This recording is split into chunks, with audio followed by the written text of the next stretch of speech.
Assalamu алейкум, урматтуу Москвада мекендештер, амансыздар. Сиздер менен Москвада, Москвадагы кабарлар, кыскача кабарлар менен таанышып кеттиңиз. Бүгүн жаан чачынын натыйжасында ушул Люберцы жактагы жолдун абалы ушундай. Андыктан этият болуңуздар туугандар. Жолдорду суу каптап кетиптир. Что происходит на свете? Ал эми бул көрүнүштү Москва Сити деп атасаңыздар болот. Инопланетяндар ушуну басып кетиптир. Я ведь и сам, как умею, хуйнёю страдаю. Ал эми бул метродогу көрүнүш. Маникюрга көптөн бери барган эмес ушул.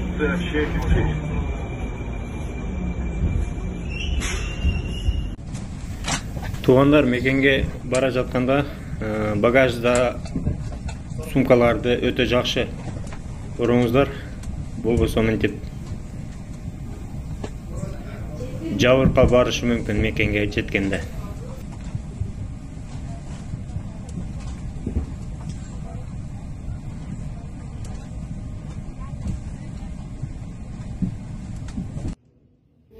Ал эми бул көрүнүш ошол баягы эле жамыр жаагандагы халтура деп коет го биздикилер.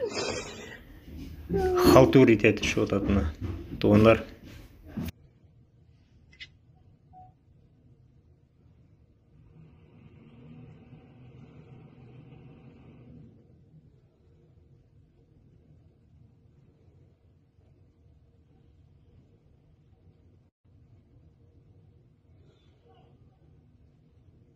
Урматтуу Москва шаарындагы мекендештер, Москва Казакстан каттамы 24 саат бою сиздердин кызматыңыздарда. Дасыккан тажрыйбалуу айдоочулар, метро Южныйдан жолго чыгабыз. Документ жоготуу, мөөнөтү өтүп кеткен, чектөө коюлган, миграциялык көйгөйлөргө жардам беребиз. Толук маалымат алуу Нургазы +7 985 782 42 65. Биз менен кызматташ болуңуздар.